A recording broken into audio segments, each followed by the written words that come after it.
Doma Sports Talk, worldwide, with some news from the world of boxing. So y'all know what time it is. You ain't in a rush to get concussed. Now we closing in on the big welterweight clash, Errol Spence Jr. versus Sean Porter. I did a video a couple of days ago and tell you the word is epic. It's going to be epic. Everything you see now, press conferences, anything, interviews, it's all good. There's pretty much nothing negative to say about either one of these guys. You know, they're getting little heated battles a little bit, but it's still pretty respectful. They just, are supreme confident, and there's no reason why they shouldn't be. Now, two things I want to say.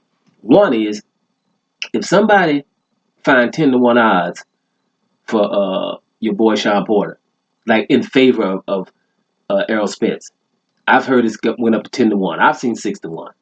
But 10-1 odds, right, is what I've heard in the article. I read an article or two, and I've seen it's up to 10-1. I haven't found it. I don't look, but I don't look.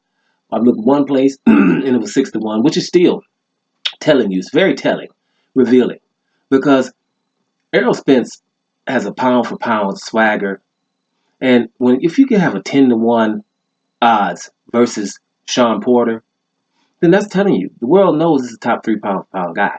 I got him top 5 or 6, right? Because he's just not undisputed yet. But that's showing you respect. Because look at other divisions. You got to understand, Sean Porter is number 2, 3, or 4 in the welterweight division. Definitely top 5 welterweight. But I would say top 3 or 4. For sure. In other divisions, I don't know if one guy is going to have a 10-1 odds against somebody else. And I'm talking about bona fide. Not like, well, we're putting the guy up with a record. He hasn't really faced anybody. Sean Porter has faced everybody. Had good fights against everybody. He wasn't dominated much at all, ever, up until now. And another thing about Sean Porter, right? Another one, like I told you, the guys he's got wins over, amateurs or whatever, Andrade, Jacobs, and of course, Alexander Usyk.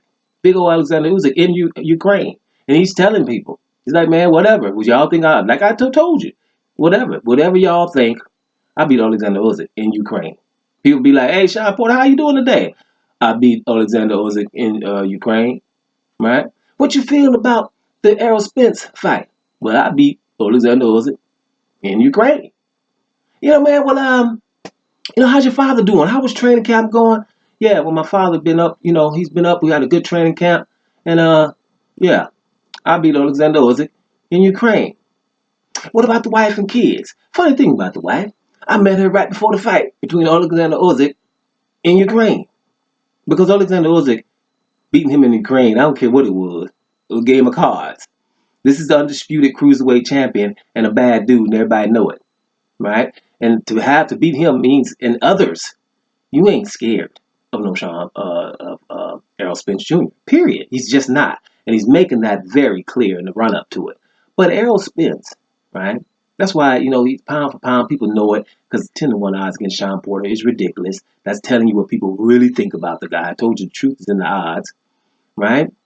But this is Errol Spence. He acts like his swagger is that. Not the loudest dude, but what he says, it penetrates, and you could tell. He's got that like Van Helsing, slow heartbeat. This dude, you're not, you can't do nothing.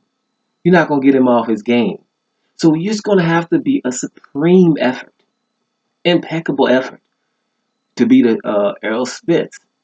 But if there's someone that could possibly do it in that welterweight division, other than Terrence Crawford, and Terrence Crawford, we talk about a different time. He gets special because it's number 1 pound for pound, so he could probably beat anybody in or around his weight, no doubt about it.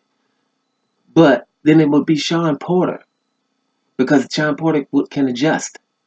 Let's see what happens going forward. I just think that Errol Spence Jr. is with 10-1 odds.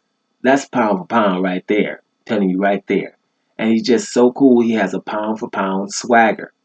And this is going to be very interesting. I know we all can't wait for this fight. Anybody that's in the boxing a little bit to where the point where you look at welterweights and you've seen welterweights before, because some people just probably watch big heavyweights fights. I'm talking about people who get in, middleweight, welterweight, maybe go 1 or 2 weight divisions lower than that. You guys or us, this is a huge, very, very significant fight. and it has some pound for pound influences. This is gonna be the winner of this. Gonna definitely be talking about pound for pound. A whole lot. If Sean Porter wins this, he's gonna be talking pound for pound because ain't nothing you can tell him. You know what I'm saying? And if Errol Spence wins this, he's like, yeah, I told you, just slip me up a notch or two, right? So it's very important. But watch Errol Spence, man, and tell me that boy, that heartbeat is very slow. You ain't gonna be able to get him off his game. Very interesting stuff. We'll holler another next day, one more day after the weigh-in. We'll holler before the fight. Doma Sports Talk, worldwide. I'm up out of here, y'all.